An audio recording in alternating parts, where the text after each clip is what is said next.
आज अपन बात करेंगे मोशनल ईएमएफ की फ्रॉम फैराडेज लॉ। तो देखो फैराडेज लॉ तो ऑलरेडी आपने पढ़ रखा है कि फैराडेज लॉ ने बताया था कि इलेक्ट्रोमैग्नेटिक इंडक्शन क्या होता है और साथ में ये भी बताया था कि उसका मैग्नीट्यूड कितना होता है जो ईएमएफ इंड्यूस्ड होता है। आज हम पढ़ेंगे मोशनल ईएमएफ। देखो जैसा नाम से समझ में आ रहा है कि ईएमएफ और मोशन इसका कुछ रिलेशन है, तो बिल्कुल सही बात है। इसमें अपन क्या करेंगे कि जो ईएमएफ प्रोड्यूस होगा या जो ईएमएफ इंड्यूस होगा वो किसी मोशन की वजह से होगा। तो मोशनल ईएमएफ को बहुत अच्छे से अपन इस वीडियो में डिस्कस करेंगे। तो स्टार्ट करते हैं फिर अपन आज की वीडियो। हेलो दोस्त, जय हिंद जय भारत। आज का अपना टॉपिक है motional EMF from Faraday's law. तो देखो इसमें क्या होता है, इसके अंदर अपन the EMF induced across the end of a conductor. कोई भी एक कंडक्टर है उसके एंड्स पर ईएमएफ इंड्यूस होगी। Okay, due to its motion in a magnetic field, उसका मोशन होने की वजह से मैग्नेटिक फील्ड में, यानी कंडक्टर है उसके एंड्स पर ईएमएफ इंड्यूस होगी। क्यों? क्योंकि उसका मोशन किसी मैग्नेटिक फील्ड में हो रहा है और इसके मोशन की वजह से ईएमएफ इंड्यूस हो रही है, तो हमने उसे क्या नाम दिया? Motional EMF. अब होता कैसे है ये, वो अच्छे से डिस्कस करते हैं कि भाई किस तरीके से तो इसका मोशन होता है और कैसे इसमें ईएमएफ इंड्यूस होती है। ये तो क्लियर हो गया कि कंडक्टर को मैग्नेटिक फील्ड में मोशन कराएंगे। अब कैसे कराएंगे वो आगे अपन समझेंगे। तो consider a conductor PQ of length L. आप किसी कंडक्टर को मान लो जिसकी लेंथ एल हो, कंडक्टर को नाम दे दिया पी क्यू, यानी एक एंड पी है एक एंड क्यू है। Okay, free to move on U shaped conducting rail situated in a uniform and time independent magnetic field. यानी आपका एक कंडक्टर है पी क्यू जिसकी लेंथ एल है, उसको यू शेप्ड कंडक्टिंग रेल में रखा हुआ है। अब आपके मन में आ रहा होगा कि यू शेप्ड कंडक्टिंग रेल कैसी और कहां रखा है। तो पहले मैं आपको डायग्राम दिखाता हूं, फिर ये वाली बात बोलूंगा तो आपको अच्छे से समझ में आएगा। पहले पूरा पढ़ लो चाहे, ठीक है। Independent field directly normal into the plane of paper. देखो डायग्राम मेरे भाई ये है, ध्यान से इस डायग्राम को देखना। देखो क्या हो रहा है, मैग्नेटिक फील्ड इसमें अंदर की तरफ जा रही है, इसलिए वो क्रॉस बने हुए हैं। ये क्रॉस आपको क्या बता रहे हैं? ये क्रॉस आपको बता रहे हैं मेरे भाई कि मैग्नेटिक फील्ड किधर है? अंदर की तरफ है। क्योंकि आप जानते हो डॉट अगर होता तो ये बताता मैग्नेटिक फील्ड बाहर की तरफ। तो समझ लो मैग्नेटिक फील्ड कैसा, इमेजिन करो। मैग्नेटिक फील्ड ऐसे अंदर की तरफ जा रही है, मैग्नेटिक फील्ड ऐसे अंदर की तरफ जा रही है, मैग्नेटिक फील्ड अंदर की तरफ, मैग्नेटिक फील्ड अंदर की तरफ। क्लियर है? अब ऐसे जा रही है। अब एक कंडक्टर है पीक्यू, ठीक है। अब मैग्नेटिक फील्ड का अंदर और कंडक्टर है ये पीक्यू।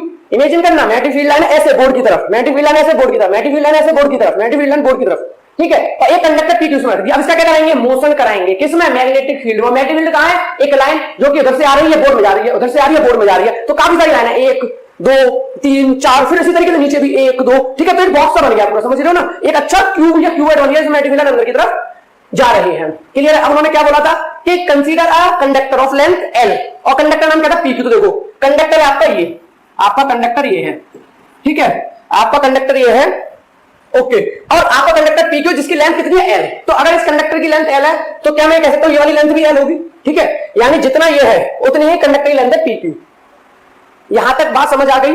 आपने कंडक्टर लिया, ठीक है, पी क्यू जिसकी लेंथ एल। अब उन्होंने क्या बोला था कि इसको प्लेस्ड किया गया है किस पे? यहां बोला गया था कि move on a you shaped conducting rail. Moved on, जो ये मूव किया जाएगा कंडक्टर कहां किया जाएगा? यू शेप्ड कंडक्टिंग रेल पर। तो यू शेप्ड कंडक्टिंग रेल आपकी ये वाली है, ये है आपकी यू शेप। देखो यू बना नहीं बना भाई? यू क्या होता है? ऐसे तो यू बनता है। तो देखो ये यू बनता नहीं बनना, ये क्या बन गया? यू।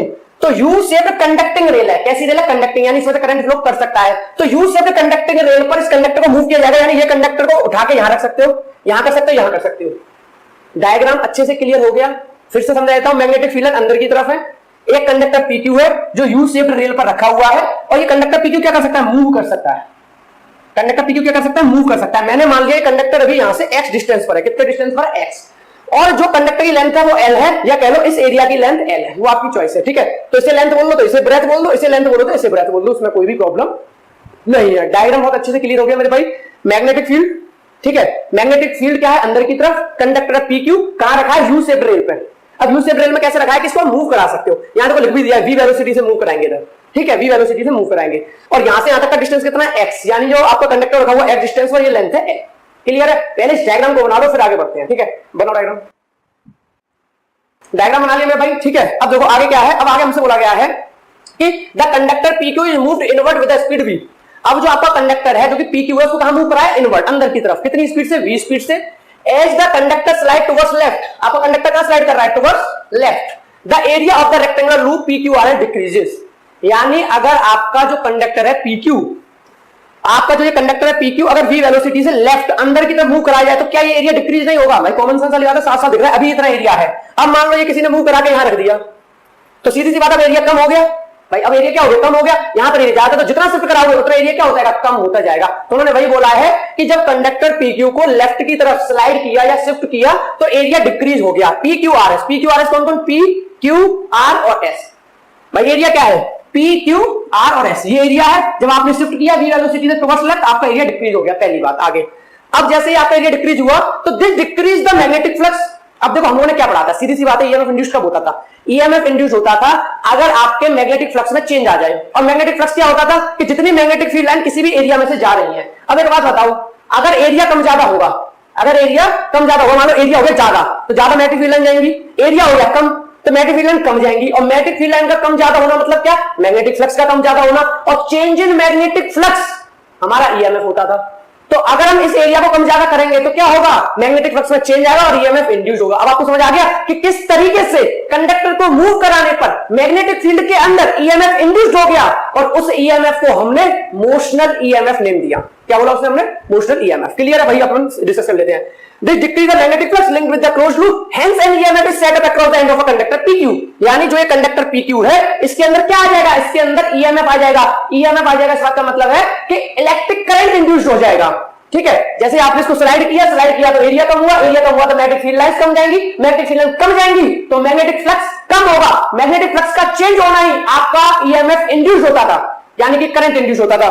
तो इस तरीके से आपका करंट इंड्यूस हो जाएगा अलोंग द पाथ PQRS। बात बिल्कुल क्लियर है, यहां तक कोई भी डाउट नहीं होना चाहिए। अब आगे इन्होंने कुछ मैथमेटिकल कैलकुलेशंस किए, जैसे suppose a length x of the loop lie inside the magnetic field at any instant of time t, यानी उसकी लेंथ मान ली x, यानी ये बोल रहे हैं कि मान लो ये कंडक्टर जो है x डिस्टेंस पर रखा हुआ है, जो कंडक्टर है हमारा कहां रखा हुआ है, x डिस्टेंस पर रखा हुआ है किसी भी टाइम t पर। ठीक है भाई, आगे बोला है then the magnetic flux linked with the rectangular loop PQRS is, जब कंडक्टर हमारा x डिस्टेंस की दूरी पर है तो जो मैग्नेटिक फ्लक्स होगा, जो आपका क्या होगा मेरे भाई, मैग्नेटिक फ्लक्स होगा। यानी यहां पर मैग्नेटिक फ्लक्स होगा कि जितनी मैग्नेटिक फील्ड लाइन इसके अंदर जा रही है, इसके एरिया से जितनी मैग्नेटिक फील्ड लाइन जा रही है फिलहाल, वो मैग्नेटिक फील्ड लाइन आपको फ्लक्स बताएंगे। तो जो फ्लक्स होगा वो कितना कैलकुलेट होकर आएगा, फ्लक्स होगा B इंटू ए। फ्लक्स क्या होगा, B इंटू ए, यानी magnetic field multiply by area. ठीक है, phi equals to B A cos theta होता है। वैसे तो फाई कस टू क्या होता है, BA cos थीटा, लेकिन आपको पता है कि मैग्नेटिक फील्ड और एरिया वेक्टर क्या है आपका एक ही डायरेक्शन में, तो थीटा क्या हो जाएगा 0 और cos 0 क्या हो जाएगा 1, इसलिए फाई इक्वल्स टू क्या हो जाएगा BA। तो इसलिए इन्होंने सीधा फॉर्मूला यूज किया phi equals to BA, simple. तो उस टाइम पर फ्लक्स कितना होगा जब आपका कंडक्टर PQ x डिस्टेंस पर है। ठीक है भाई, तो फॉर्मूला होता है phi equals to B into A, यानी जितना मैग्नेटिक फील्ड लाइन जा रही है जितना उसका एरिया है। अब एरिया कैसे निकलेगा, ध्यान से समझो कि भाई मैग्नेटिक फील्ड लाइन अंदर जा रही है, ये तो क्लियर हो गया B है। ठीक है, अब बात आती है कि इसका एरिया कितना होगा। आप देख रहे हो ये एरिया क्या है, रेक्टेंगल बनना नहीं बनना, PQRS क्या एक रेक्टेंगल बनना नहीं बनना। और हम जानते हैं कि एरिया ऑफ रेक्टेंगल क्या होता है, लेंथ इनटू ब्रेथ। तो अगर मान लो ये लेंथ है तो ये x हो गया, और अगर कहो ये ब्रेथ है तो ये l हो गया। तो क्या मैं कह सकता हूं कि जो इसका एरिया होगा, इसका जो एरिया होगा वो x इंटू एल होगा, हाँ कि ना, किसी भी तरह का डाउट तो नहीं है ना। एरिया कितना होगा x इंटू एल, तो भाई हमारा x इंटू एल तो फाई इक्वल्स टू आ गया BXL या BLX, फाई इक्वल्स टू आ गया BLX। यहां तक बात बिल्कुल अच्छे से क्लियर है। यानी अभी जब आपका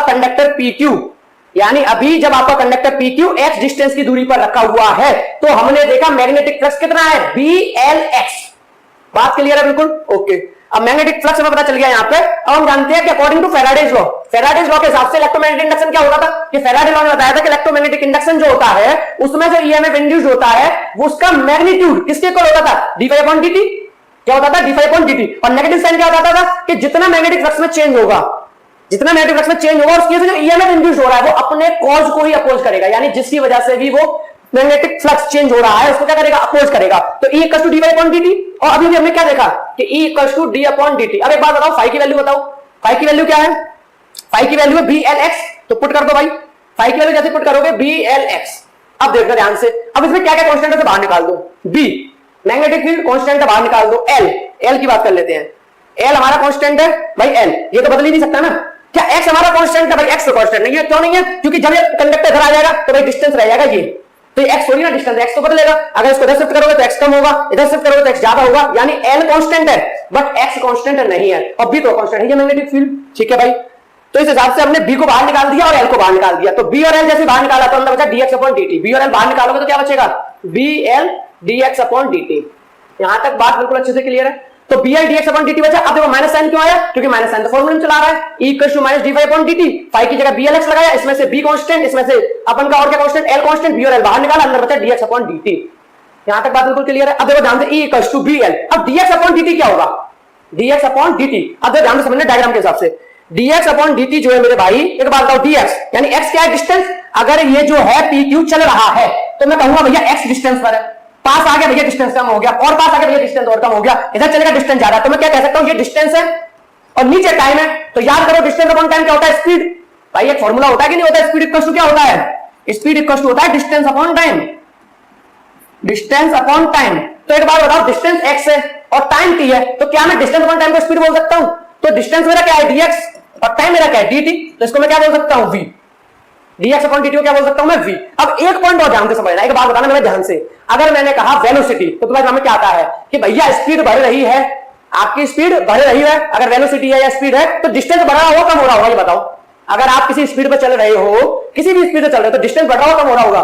मैं 10 किलोमीटर पर घंटे की स्पीड से गाड़ी चला रहा हूं तो मैं डिस्टेंस बढ़ रहा होगा, पहले कहीं और होऊंगा, फिर आगे होऊंगा, फिर और आगे होऊंगा, फिर और आगे होऊंगा, डिस्टेंस बढ़ता जाएगा। लेकिन यहां देखना डिस्टेंस कम हो रहा है, पहले डिस्टेंस कितना है x और डिस्टेंस क्या हो रहा है, कम हो रहा है, फिर और पास आएगा तो डिस्टेंस क्या हो गया, और कम हो गया मेरे भाई, डिस्टेंस क्या हो गया, और कम हो गया। तो यहां पर तो जो वेलोसिटी है वो किधर जा रही है, वेलोसिटी है जहां पर डिस्टेंस कम हो रहा है, इधर बढ़ रहा होता तो समझ में आता कि डिस्टेंस बढ़ रहा है भाई, वेलोसिटी निकाल दो। लेकिन यहां ध्यान से देखो कि डिस्टेंस कम हो रहा है, तो डिस्टेंस कम हो रहा है, अगर उस डायरेक्शन में वेलोसिटी की बात होती है तो v आता है नेगेटिव, यानी माइनस का v, dx upon dt minus का v। इस बात का मीनिंग ये है कि वेलोसिटी का जो डायरेक्शन है वो डिक्रीजिंग डिस्टेंस की तरफ है, यानी जो dx है वो डिक्रीज हो रहा है।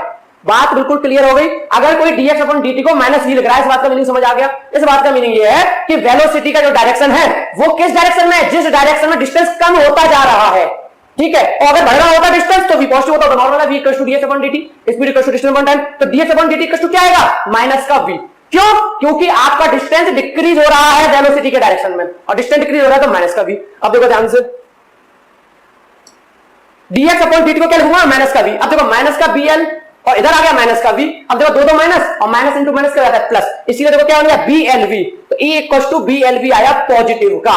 तो क्लियर है, ये वाला माइनस साइन कहां चला गया, ये वाला माइनस साइन इससे चला गया, dx अपॉन dt माइनस का v माइनस माइनस प्लस, तो e की वैल्यू कितनी आ गई blv। यानी अब हम क्या कहेंगे, अब हम कहेंगे कि यहां पर जो ईएमएफ इंड्यूस हुआ, यहां पर जो हमारा ईएमएफ इंड्यूस हुआ कितना हुआ, blv हुआ, blv हुआ। यानी जो ईएमएफ इंड्यूस हो किस किस पर डिपेंड कर रहा है, तो मैग्नेटिक फील्ड पर, यानी वो तो कांस्टेंट है लेंथ पर, कि ये लेंथ कितनी मान लो और चौड़ा होता तो भैया एरिया ज्यादा मिल जाता, मैग्नेटिक फील्ड ज्यादा होती, मैग्नेटिक फील्ड ज्यादा होता और आपका ईएमएफ भी ज्यादा इंड्यूस होता। और किस पर डिपेंड कर रहा है, वेलोसिटी पे।